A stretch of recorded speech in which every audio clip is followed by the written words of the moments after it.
Shalom, silakan duduk. Selamat pagi atau siang sih sekarang ini? Ya, baik, puji Tuhan. Ya, ayo kita belajar firman Tuhan. Hari ini kita akan belajar begini. Tolong jawab ya. Sebagai manusia hidup, kita ini sering nggak menyalahkan orang lain. Mudah atau susah menyalahkan orang lain? Mudah. Ya udah pulang yuk, kok semuanya. Tapi ini fakta bukan? Nah, kurang ajarnya manusia mudah menyalahkan orang lain itu karena kita lebih mudah melihat salahnya orang. Tapi kurang ajarnya kita, ayo jawab, susah atau mudah melihat salah diri sendiri? Susah. Terus mau apa itu? Maka itu kita harus bertobat. Amin. Nah, jadi menyalahkan orang lain stop hari ini. Betul? Menyalahkan diri sendiri itu juga salah. Kita belajar tentang hal itu, saudara. Siap ya? Kenapa ada gangguan? Enggak ya. Siap belajar akan hal ini? Supaya mulai hari ini kita tidak mudah menyalahkan orang lain. Kita tidak mudah melihat salahnya orang juga, tapi kita belajar untuk melihat ke diri kita. Sebelum kita belajar, sebelum kita suka menyalahkan dan melihat salahnya orang lain dalam hidup ini. Nah, maka itu Tuhan Yesus pernah berkata di Matius 5, ya perhatikan baik-baik. Tolong saudara catat ya, adik-adik juga, anak-anak semua. Rajin-rajinlah membaca, merenungkan dan menghidupi 3 pasal saja dalam Alkitab, yaitu Matius 5, Matius 6 dan Matius 7. Matius berapa? 5, 6, 7. 3 pasal itu saja. Percayalah kalau saudara dan saya, baik hamba-hamba Tuhan, pelayan Tuhan, jemaat, murid Yesus semuanya dikuasai oleh Matius 5, Matius 6, dan Matius 7. Percayalah saudara, hidup ini akan luar biasa. Dan itu pasti akan mencerminkan kemuliaan Tuhan. Maka saya radikal betul dalam hal ini. Kalau sampai ada murid Yesus yang mengaku orang Kristen, aktif melayani, tapi kok banyak hal yang nggak benar dalam hidupnya, jawabannya cuma di sini. Berarti saudara itu belum dikuasai oleh Matius 5, Matius 6, Matius 7. Jadi 3 pasal dari Injil Matius itu merupakan pola, merupakan model, merupakan contoh hidup yang benar dari murid Yesus. Jadi tiap hari sudah baca 3 pasal itu. Renungkan sampai saudara bukan jadi bosan, tidak. Sampai 3 pasal itu menguasai cara kita berpikir, menguasai cara kita melihat sesuatu, menguasai cara kita mendengar sesuatu, menguasai seluruh isi hati kita, menguasai mulut kita untuk berkata. Serius. Matius 5, Matius 6, Matius 7 itu sungguh pasal yang mengagumkan. Nggak usah sekolah Alkitab untuk mengerti itu. Dan percayalah, kalau saudara dikuasai oleh 3 pasal itu, orang akan melihat Yesus lewat hidup kita. Serius saudara, itu luar biasa. Kalau saudara menemukan buku biografi kisah hidupnya Mahatma Gandhi, nah salah satu yang dia bahas adalah Matius 5, Matius 6, Matius 7. Dia orang hidup. Dia bapak orang India karena dia menjadi proklamator istilah kalau Indonesia. Dan dia menyadari betapa dahsyatnya kalau semua kehidupan dia nggak berkata cuma orang Kristen, semua manusia itu menghidupi Matius 5, Matius 6, Matius 7. Bayangkan seorang tokoh, seorang negarawan, proklamator bagi India, negara besar itu nomor 2 di dunia, bisa kagum kepada Matius 5, Matius 6, Matius 7. Kan celaka kalau kita yang punya firman itu tidak hidup dikuasai oleh 3 pasal itu. Betul? Nah, salah satu ayat dari 3 pasal itu Tuhan Yesus berkata begini. Kenapa kamu bisa melihat selumbar? Ya, yang bagian kayu, tahu selumbar itu potongan kecil dari kayu apa? Ampas kayu. Ya, kecil ya. Kalau kita nggak lihat dekat sini, kita nggak akan lihat. Kenapa kamu bisa melihat kayu kecil di mata saudara, padahal di matamu ada balok? Masih ingat? Nah, itulah kita. Salah orang lain yang kecil-kecil, kita lihat. Masa salah kita sendiri kita nggak bisa lihat? Nah, itu Matius 5, Matius 6, Matius 7. Bagus. Jadi janji adik-adik ya, anak-anak, ya papa mama selalu ingatkan anak-anak. Ayo, kamu sudah baca belum? Hari ini, ingatkan terus. Nah, anak-anak juga ingatkan papa mamamu. Lah, papa mama sudah baca belum? Setuju ya anak-anak ya? Harus itu. Matius 5, Matius 6, Matius 7 itu luar biasa. Semua kita ulang-ulang tiap hari sampai kita 3 pasal itu hidup di hidup kita. Sungguh itu luar biasa. Maka hidup ini akan jadi lain. Nah, di sini kita belajar bagaimana firman itu menguasai kita. Bukan kita yang menguasai firman, salah besar. Biar Tuhan yang menguasai kita dalam hidup ini. Artinya Tuhan yang nyetir kita dan firman ini. Mari kita buka Markus pasal 7. Kenapa Tuhan melarang kita menyalahkan orang dan lihat salahnya orang? Karena ini Markus 7 mulai ayat yang ke-19 sampai 23. Matius 7 Markus 7 ayat 19 sampai 23. Sudah? Karena bukan masuk ke dalam hati, tetapi ke dalam perutnya, lalu dibuang di jamban. Dengan demikian Tuhan Yesus menyatakan semua makanan itu halal.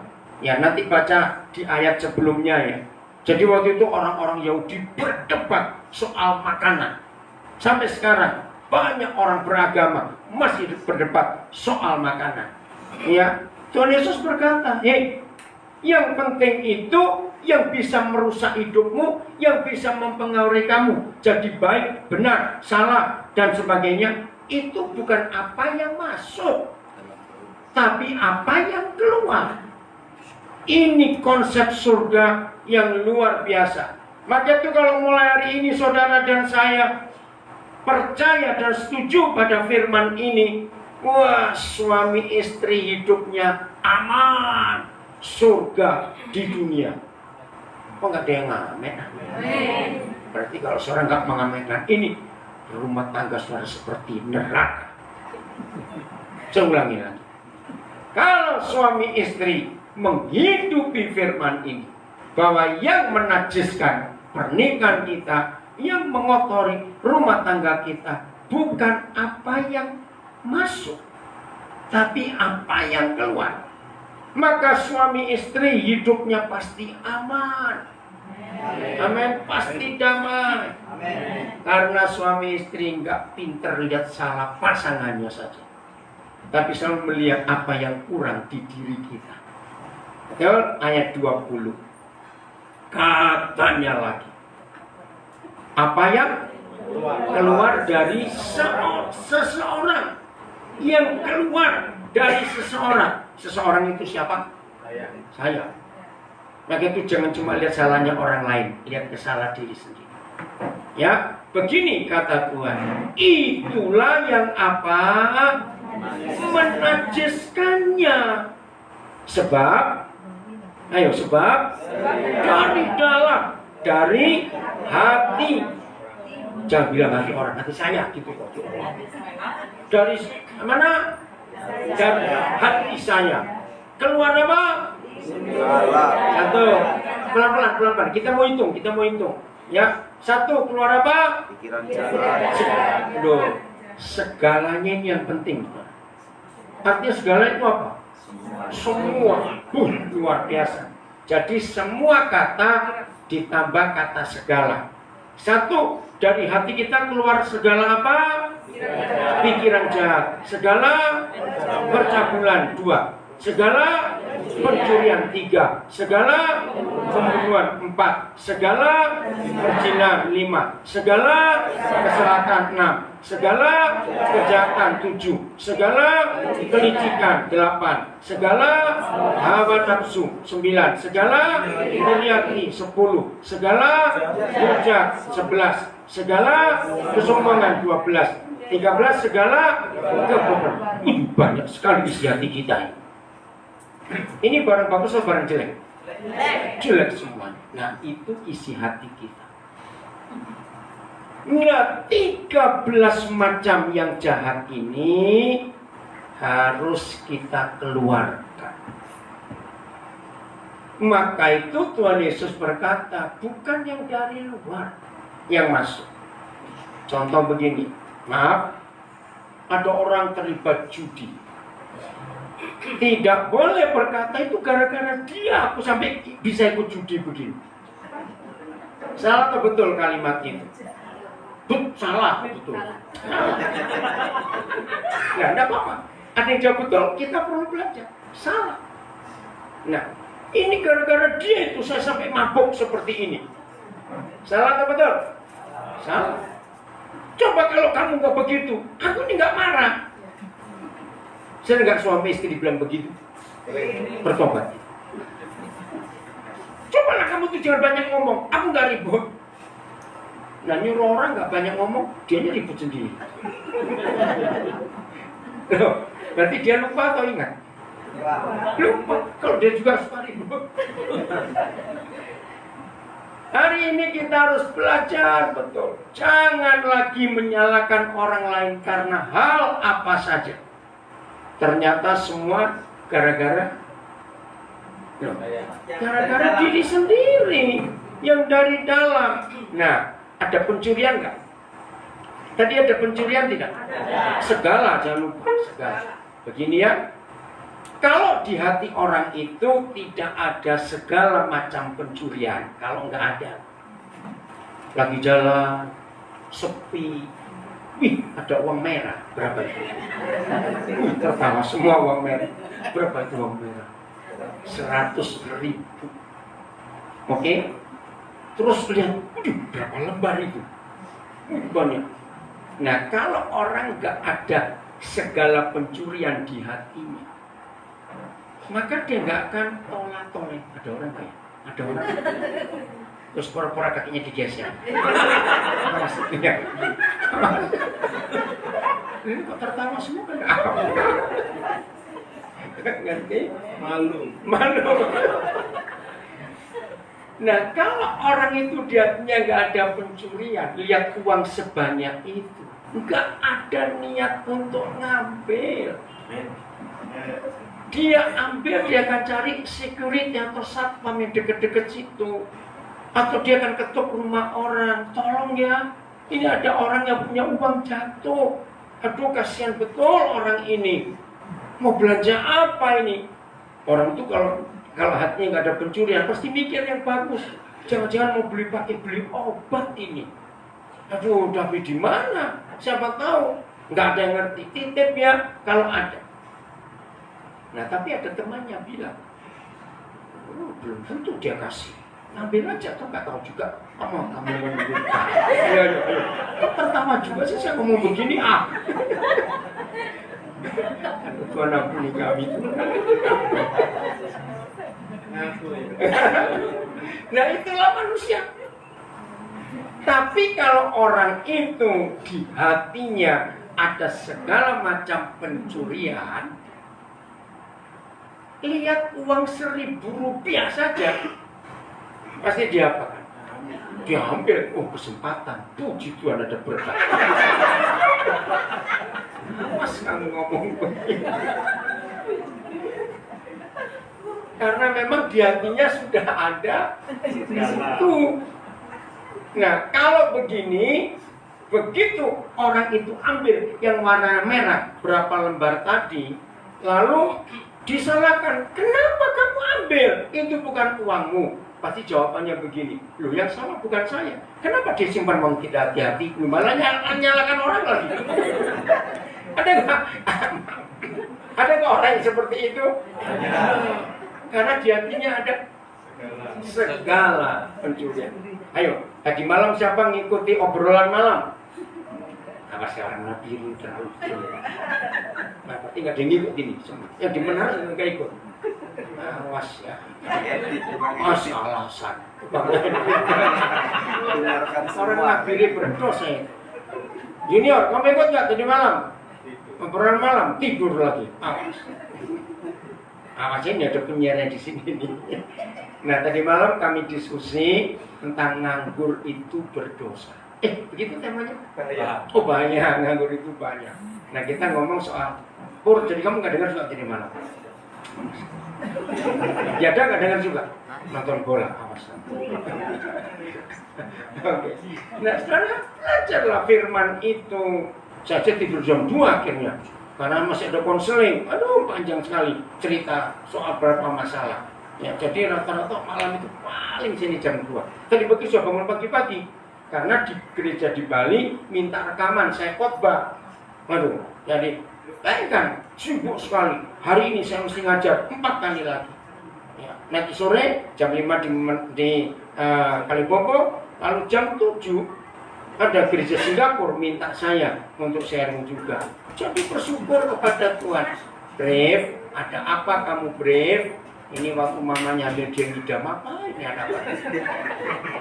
Maafnya nggak cuma tanya. Lagi kagak.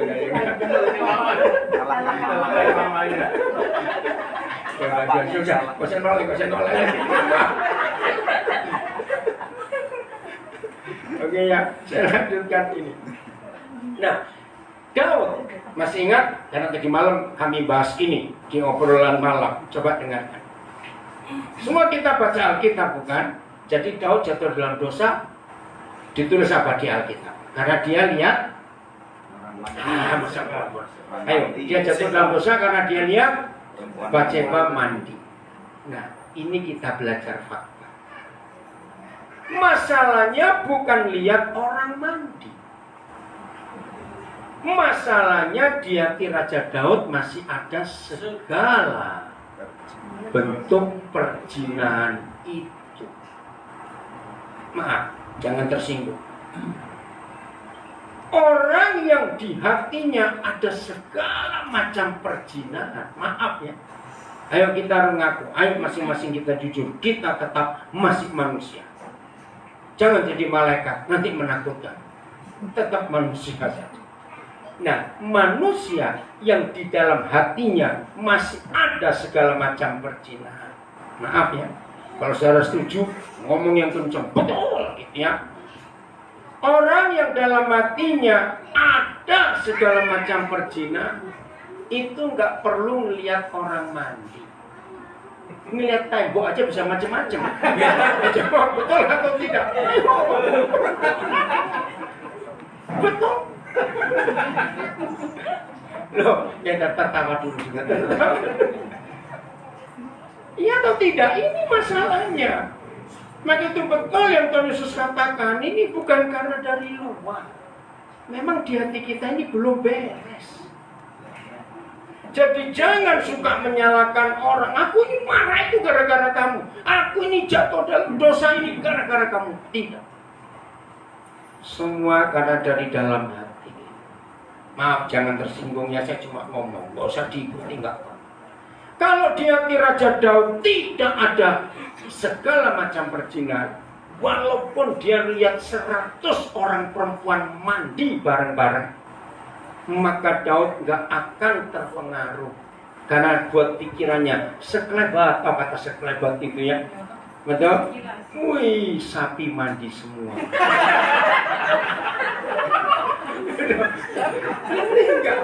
Ini memang tidak ada segala macam perzinahan di hatinya. Loh, ngerti nggak ilustrasi ini?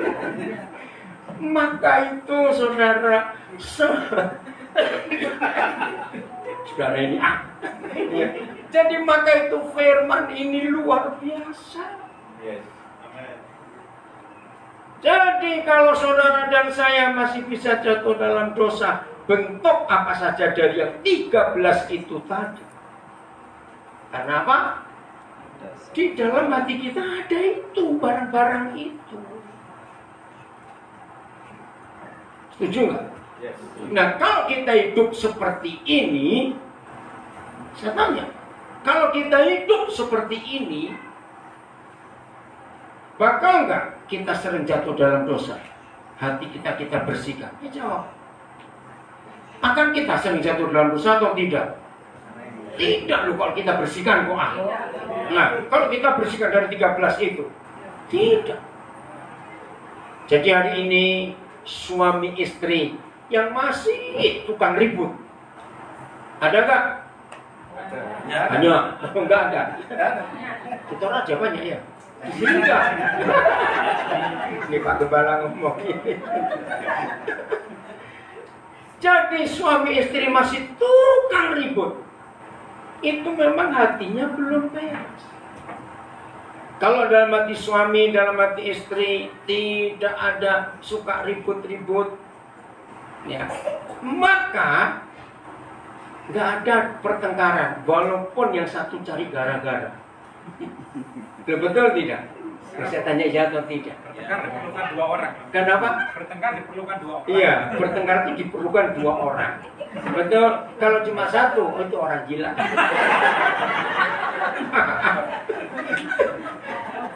Maka itu kalau yang satu ngajak bertengkar, yang satu cuma maka yang ngajak bertengkar jadi apa? Oh, gila. Bukan. Gila gimana? Dia tertawa. Karena yang satu tidak meladeni. Betul? Ini luar biasa. Ini berapa hari ini saya baca sebuah tulisan lucu sekali. Ya, ini antara seorang bapak dengan kacoa. Gitu. Nah, ketika bapak ini mau nginjek kacoa itu, ternyata kacoanya bisa ngomong. Dia tanya, hei, kenapa kamu mau bunuh aku? Aku tahu kamu gak suka aku. Tapi sebelum kamu injek aku tanya dulu ya. Kamu kan iri hati kepada aku, ini kecoanya itu. Kenapa iri hati? Karena istrimu lebih takut aku daripada kamu. Saya tertawa.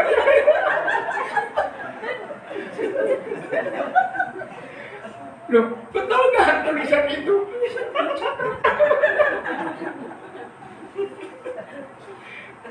Maka itu suami-suami jadilah kacau.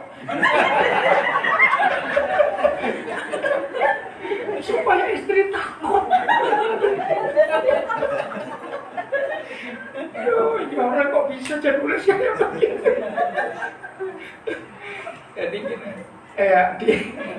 di tulisan itu nggak diteruskan, dicek atau nggak tahu.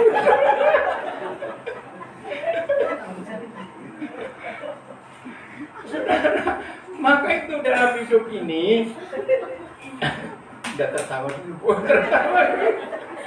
Jadi dalam hidup ini apa-apa buatlah jadi buruan. Setuju tidak? Jangan apa-apa ditanggapi serius, cepat mati. Betul, apa-apa itu dibuat enteng gitu loh. Setuju tidak? Ya, karena Tuhan Yesus sudah menyelesaikan semuanya dalam hidup ini. Aku air mata saya dulu gara-gara sudah. Oke. Nah, jadi kalau hidup seperti ini enak, indah tidak? Ya. Jadi yang besar kita kecilkan, yang kecil kita hapuskan. Yang masih rajin bertengkar, awas. Anak-anak jawab ya, yang kencang supaya papa mamamu dengar. Kalian suka nggak anak-anak kalau lihat papa mamamu tiap hari ribut aja? Ayo jawab, suka tidak? Tidak. Ayo yang lain jawab. Jangan takut. Kalau kamu pulang dimarahin papa mamamu ngomong ke Pak Gembala, supaya papa mamamu dikorbanin lagi. Jadi anak-anak itu nggak suka kalau lihat papa mamanya ribut. Tapi dalam hidup ini pasti ada, betul? Yang namanya suami istri. Nah, saya menemukan jawab. Kalau papa mama mau bertengkar, pilih salah satu dari 3 tempat ini. Cepat ya. 1, cari kuburan. Loh, kenapa? Ributlah di situ, yang tinggal nggak dengar. Betul, berteriak-teriak. Kalau nggak dapat kuburan, cari lapangan yang luas. Nah, kalau nggak dapat kuburan, nggak dapat lapangan, ke pantai. Ributlah di situ. Setuju nggak? Supaya lega, terus pulang, berdamai. Ingat ya, kasihan anak-anak saudara. Kalau papa mamanya ribut terus, kasihan. Setuju mau berubah mulai hari ini? Jadi semua masalah kita karena apa? Ayo, karena siapa semua masalah kita hadapi? Dari dalam hati kita masih ada salah satu atau 2 atau 3, saya nggak tahu, dari daftar yang ada di Markus 7 ini tadi. Lihat ayat 23-nya. Ayo baca sama-sama, masih Markus 7 ayat 23. 1, 2, 3. Semua hal-hal jahat ini timbul dari dalam dan diracikan.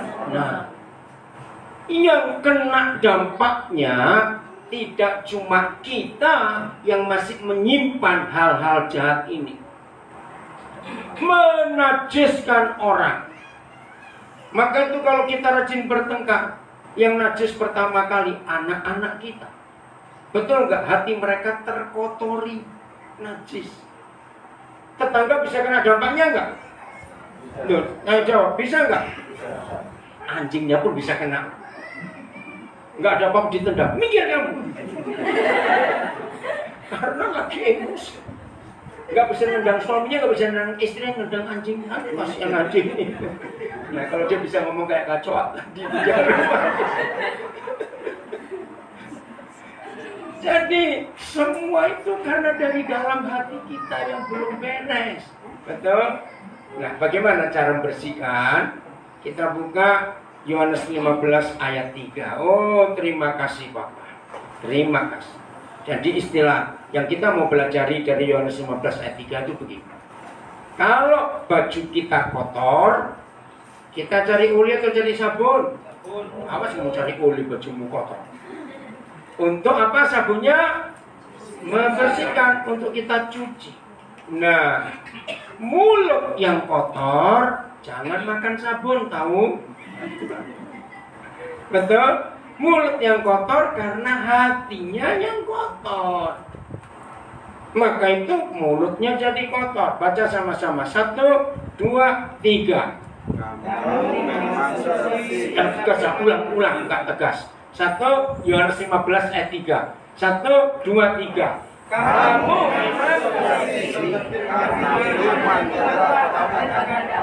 luar biasa. Jelas sekali firman ini. Kamu memang. Nah, kata memang ini kuncinya. Apa itu kata lain memang? Seharusnya, sewajarnya, sesungguh-sungguhnya sudah bersih. Karena apa? Firman yang Yesus katakan kepada kita. Maka itu tiap kali kita dengar firman Tuhan, kita baca firman Tuhan, ternyata firman itu sabun atau deterjen yang bisa menyucikan hati kita. Luar biasa. Ilustrasinya begini.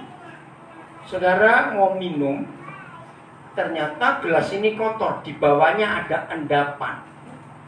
Kalau nggak sempat ketemu sabun di situ, ada cara yang paling gampang, yaitu isi dengan air terus, maka yang dasar kotor itu keluar, ya atau tidak? Loh, betul tidak? Nah, seperti itu hidup ini. Hati kita bersih karena firman, diisi firman, terus diisi firman. Dan itu sungguh luar biasa, saudara. Kalau tiap hari firman dan firman. Saya tambahkan lagi. Yeskiel pasal 36 ya. Yeskiel pasal 36. Papa kita luar biasa. Yeskiel pasal 36 ayat yang ke-25. Yeskiel 36 ayat yang ke-25. Nah, ini prosesnya. Terima kasih Pak. Ya, Yeskiel 36. Baca sama-sama ayat 25. 1, 2, 3.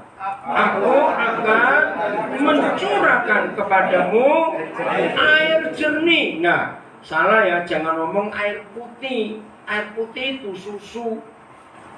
Yang betul itu air jernih. Betul?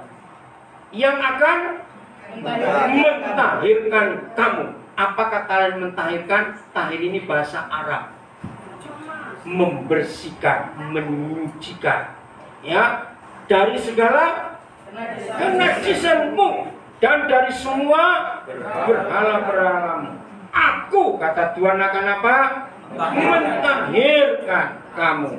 Ayat 26 ini luar biasa. Baca lagi sama-sama. 1, 2, 3.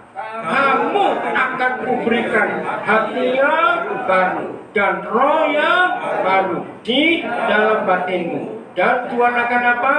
Menjauhkan dari tubuh kita hati yang keras. Dan kuberikan kepadamu hati yang taat. Ayat 27. Rohku akan kuberikan diam di dalam batinmu. Dan aku akan membuat kamu hidup menurut segala ketetapanku. Dan tetap berpegang pada peraturan-peraturanku. Dan melakukannya. Senang gak dapat hadiah seperti ini dari Tuhan? Nah, terima. Dia sudah berjanji memberikan rohnya, air yang jernih. Dia menyucikan kita dari semua kekotoran kita. Dia berjanji memberikan kita hati yang baru. Berarti sudah diberikan atau belum, bisa disediakan atau belum oleh Tuhan? Sudah. Kita tinggal apa? Menerima saja. Maka hasilnya sore hidup kita akan hebat sekali. Saya berikan beberapa contoh lain lagi. Kalau kita mendengar orang ngomong tentang hal-hal yang salah, ya perhatikan. Kalau kita mendengar orang bicara sesuatu hal-hal yang salah, ada satu di antara dua. Ya anak-anak, ayo maju sana semua. Sebelah kiri sana. Oke, semua minggu sudah selesai ya. Puji Tuhan. Ayo ke sana semua. Oke, kita tunggu anak-anak lewat. Pintar anak-anak kalian tadi sudah belajar firman Tuhan juga ya. Oke. Dengarkan ini. Kalau kita mendengar orang ngomong tentang hal-hal yang salah, saya tanya, kita terpengaruh atau tidak? Nah, jawab dong, kita terpengaruh atau tidak? Sangat terpengaruh. Betul? Nah, ini yang kita mau pelajari. Ya, supaya apa yang kita baru baca dari Yeskiel 36 ini, bahwa betapa hebatnya kuasa firman, kuasa air yang jernih, kuasa Roh Kudus, kuasa hati yang baru yang dari Tuhan. Maaf, saya beri contoh yang kurang baik supaya kita gampang untuk menghafalkan, untuk mengerti. Satu hari saudara punya tetangga baru, ya entah sebelah kiri atau kanan rumah kita, nggak penting, pokoknya ada tetangga baru.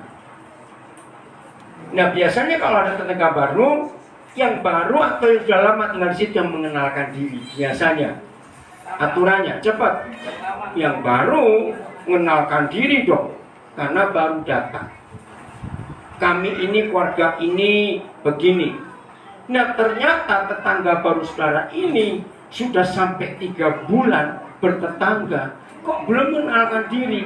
Bahkan berapa kali kalau saudara keluar rumah, entah pagi, entah siang, entah sore, entah malam, itu berharap tetangga ini pas barengan keluar.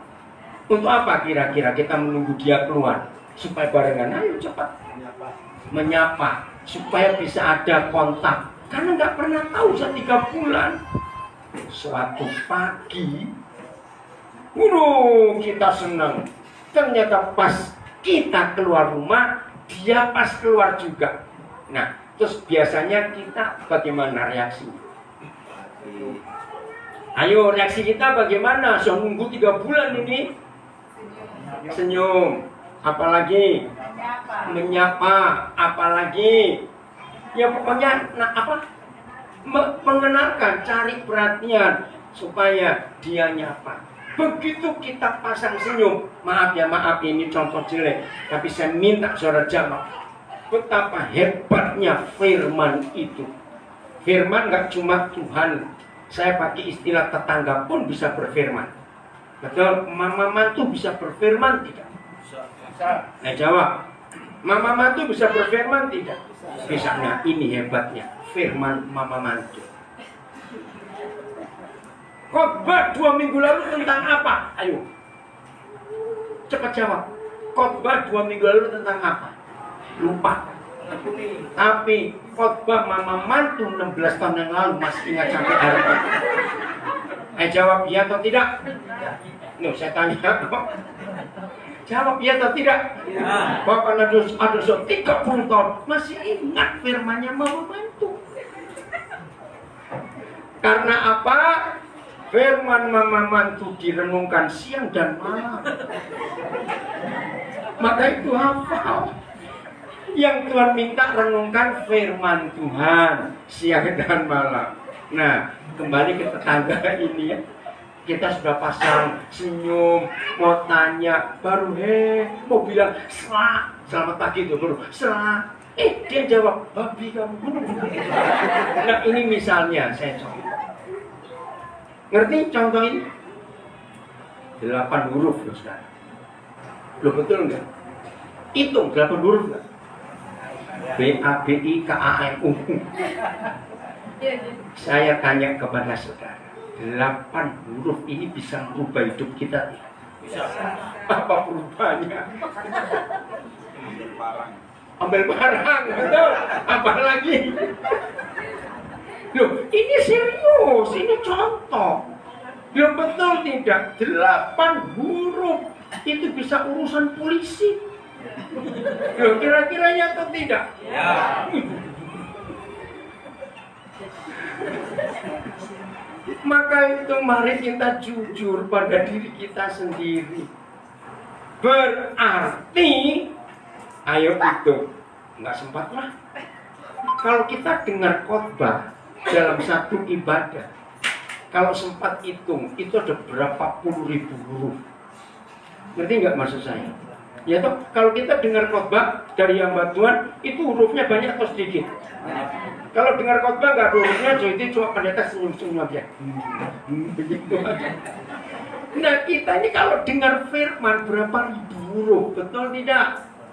Nah pertanyaannya, ada pengaruh tidak? Ada perubahan tidak? Masa yang ngomong 8 huruf aja berubah hidup kita? Ngerti nggak ilustrasi ini? Nah berarti lebih percaya firman tetangga yang cuma 8 huruf itu daripada firman Tuhan yang bisa menyucikan hati kita. Nah ini masalah. Walaupun kita sudah baca Yeskiel 36 yang begitu hebat nggak Yeskiel 36? Dia berkata, aku beri kamu air jernih supaya kamu tahir, supaya kamu bersih, nggak najis lagi. Aku taruh rohku di dalam batinmu supaya hatimu berubah. Aku beri kamu hati yang baru. Coba bayangkan Tuhan sudah seperti itu kepada kita. Bisa nggak hidup kita berubah seketika? Walaupun kita dengar firman seperti itu, cepat jawab. Bisa nggak berubah seketika? Belum tentu. Kok bisa enak aja buktinya. Dengan khotbah berkali-kali berubah-berubah kok. Betul? Berarti masalahnya, nah 8 huruf kita terima sepenuh hati. Betul? Maka itu kita bisa berubah sampai urusan polisi. Yang beribu-ribu huruf kita cuekin. Kita nggak ingat lagi. Maka itu saudara, sedih hati Tuhan. Setuju nggak saya ngomong ini? Sedih hati Tuhan. Karena kita mendengar Dia berfirman, kita baca firman. Aduh. Contoh lain. Bisa nggak gara-gara SMS orang bertengkar?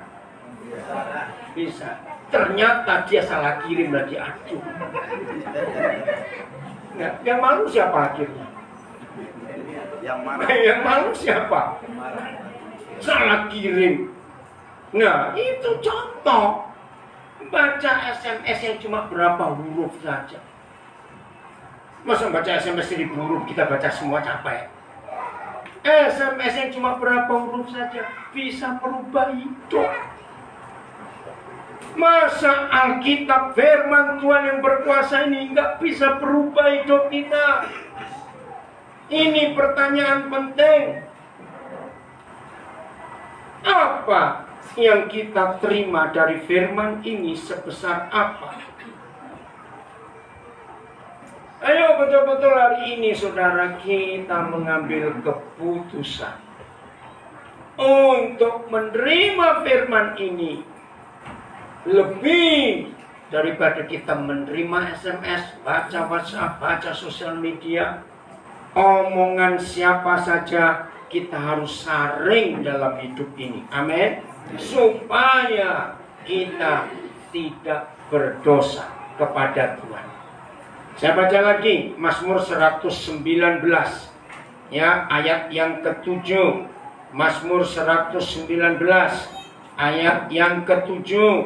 Oh, terima kasih Bapa, Kau memberikan firman kepada kami untuk kami ini hidup benar dan berkenan kepada Bapa di surga. Mazmur 119 ayat yang ke-7. Oh maaf, ayat 7, ayat 9 dulu ya, ayat 9. Mazmur 119 ayat yang ke-9. Kita baca sama-sama. 1, 2, 3.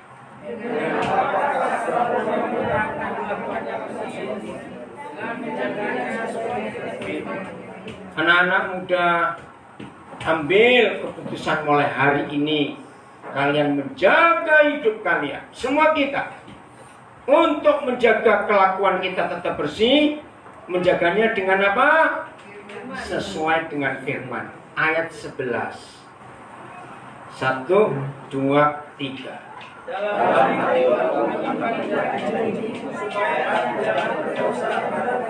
Nah, gampang sekali supaya saudara dan saya tidak berdosa kepada Tuhan. Bagaimana caranya?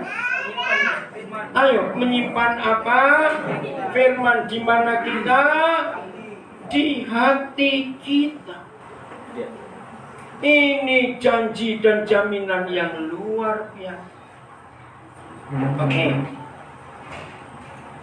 Kecuali firman, apa yang kita bisa simpan di hati kita? Kecuali firman. Susah benar. Duit, pura-pura. Loh, iya atau tidak? Ayo ngaku. Loh, iya atau tidak? Cepat jawab. Betul? Nah, kalau kita nyimpan duit di hati, jadi hati kita, hidup kita bagaimana? Mata duitan, gitu aja sudah. Nah, kata tetangga tadi yang cuma 8 huruf, itu bisa merubah kita, karena 8 huruf itu kita simpan di hati. Kenapa firman mama mantu nyantol di hati? Karena disimpan. Mengapa kita susah mengampuni orang? Karena kita menyimpan kesalahan. Susah mengampuni orang kok. Kenapa kita susah mengampuni orang? Karena kita menyimpan kesalahan orang itu. Maka itu penting sekali ya, untuk kita menyimpan firman itu. Adik, namamu siapa? Ya, kamu. Ya. Nah, siapa? Renungan firman, betul ya? Nah, ini yang kita pentingkan dalam hidup kita. Apa yang kita simpan di hati kita, itu yang akan muncul di mulut kita dan di pikiran kita. Betul tidak? Orang yang menempatkan duit di tempat yang paling penting di hatinya, maka mikir apa saja, ngomong apa saja, pasti uang. Karena itu yang ditempatkan yang paling baik. Berbahagialah setiap kita kalau saudara dan saya menyimpan firman. Karena itu akan membuat dampak yang besar di hidup kita. Bagian yang terakhir, Mazmur 1. Mazmur 1. Ya. Junior, kamu nggak baca Alkitab? Mana HP modal Alkitab tidak? Ayo, belajar kamu. Dari tadi Papa lihat kamu tidak buka Alkitab. Ayo, yang lain buka Alkitab. Mazmur 1. Ya, ayat 2 saya baca dulu. Mazmur 1 ayat 2 dan 3. Papa, biarlah firman ini mempengaruhi kami mulai hari ini. Semuanya lihat Mazmur 1 ayat 2 dan 3. Sudah? Ayat 2, 1, 2, 3. Tetapi yang kesukaannya ialah Taurat Yahweh, dan yang merenungkan Taurat atau firman itu kapan dan kapan? Nah, stop dulu sampai ayat 2. Setelah kita dengar firman ini semua, supaya 13 hal jahat itu tidak ada lagi di hati kita. Bagaimana cara menyucikan tadi? Yohanes 15 ayat 3. Kamu memang sudah bersih karena firman yang kukatakan kepadamu. Yesaya 36 kita sudah baca juga. Nah, Mazmur 119 sudah kita baca. Ini ayatnya. Tetapi yang kesukaannya ialah firman Tuhan kita. Maaf saya tanya, ada nggak orang hobinya kulaan gosip? Aduh, kok kulaan nggak enak? Kata lain kulaan itu apa? Bukan. Juragan, bukan beli. Ya, mau jual lagi. Apa? Kelambe kurang. Oke, saya tanya, maaf. Jadi ada nggak orang Kristen yang hobinya kulaan gosip? Oh, saya tanya, ada tidak? Banyak. Jadi kalau nggak ada telepon, nggak ada SMS, ada WA, ya cari mana itu orang? Ada cerita apa sih kamu tentang orang itu? Nanti suka kulaan gosip. Orang begitu lebih baik mati. Loh, betul tidak? Karena orang itu merusak. Betul, orang yang suka kulaan gosip itu menajiskan banyak orang. Betul atau salah kalimat ini? Orang yang mulutnya ember, aduh. Betul, itu buat kekacauan di mana-mana. Hati-hati. Maka itu yang merenungkan firman dan kesukaannya ialah firman. Lihat ayat 3. Orang itu seperti apa? 1, 2, 3. Ia yang kuat dong, seperti pohon yang ditanam di tepi aliran air, yang menghasilkan buahnya pada musimnya, dan yang tidak layu daunnya. Apa saja yang diperbuatnya berhasil.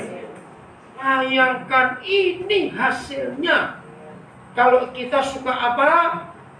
Firman, merenungkan. Nah, kata merenungkan ini artinya menyimpan. Ya, saya terangkan lagi. Kenapa firman Mama Mantu bisa dihafal bertahun-tahun? Karena firman Mama Mantu disimpan di hatinya dan direnungkan siang dan malam. Apa arti kata direnungkan? Diulang lagi. Terus kalau ketemu orang diperkatakan firman Mama Mantu tadi. Kamu tahu nggak Mama Mertuaku ngomong apa? 1 jam ketemu orang lain lagi. Kamu tahu nggak Mama Mantuku ngomong apa? Kamu pengen tahu nggak? Kamu pengen aku ceritakan? Ada nggak orang seperti itu? Banyak. Banyak lagi. Maka itu firman tetangga yang cuma 8 huruf bisa berdampak besar di hidup kita karena kita simpan di hati dan kita ulang-ulang, kita renungkan. Saudara, ngeri kalau kita salah menyimpan sesuatu dalam hidup kita. Maka itu firman ini, Mazmur 1 ini luar biasa. Ayo ambil keputusan mulai hari ini. Tidak ada yang lain yang kita simpan kecuali firman. Maka itu saya ulangi lagi, walaupun kita sudah terima janji Yeskiel 36 tadi, tapi tetap yang menentukan adalah siapa? Diri sendiri. Mau berubah tidak? Buang dan keluarkan dari hati kita semua firman orang, buang. Betul? Beri tempat yang terbaik firman Tuhan saja di hidup kita masing-masing, bukan yang lain-lain lagi. Wow, betapa indahnya kalau hidup kita seperti ini. Jadi semuanya adalah Tuhan, firman-Nya, dan Tuhan tidak ingin yang lain. Pakai itu caranya ngecek. Anak-anak muda, awas kamu. Ya. Ada nggak orang pagi-pagi bangun begitu melek HP ku mana? Ada tidak, saya tanya kok. Nah, itu salah. Berarti saudara lebih suka dengar firman sosmed atau firman Tuhan? Nah, itu dia. Kalau pagi-pagi kita bangun langsung merenungkan firman. Cari firman dulu, nggak yang lain. Hari itu dan seterusnya hidup kita akan luar biasa. Ada nggak orang bangun pagi kopi mana kopi? Ada tidak? Nah, biasanya bapak atau ibu? Awas ya bapak-bapak. Nah, kalau besok suami begitu bilang, Pak, ingat khotbah kemarin, cari firman, jangan kopi dulu begitu. Setuju, ibu-ibu? Setuju. Awas bapak-bapak marah-marah gak dibuatkan kopi. Cari firman, pagi-pagi itu firman Tuhan. Wah, pokoknya kalau firman duluan hidup ini luar biasa. Amin. Bahagia sekali, indah sekali, menyenangkan, luar biasa. Amin. Percaya kalau firman menguasai kita, hidup kita jadi luar biasa. Amin. Oh, dahsyat sekali firman Tuhan itu. Jadi ini keputusan kita, supaya sumber air hidup seperti nama gereja ini. Kalau hati kita tetap bersih, sumbernya terus bersih, maka yang keluar air bersih. Kalau sumbernya kotor, yang keluar air kotor. Comberan, air selokan. Ya, jadi ayo kita ambil keputusan. Lewat kehidupan kita banyak orang disegarkan, banyak orang dihidupkan, banyak orang diberkati, banyak orang dipulihkan hidupnya. Tuhan memberkati kita semuanya. Ambil keputusan ini. Mari kita berdoa.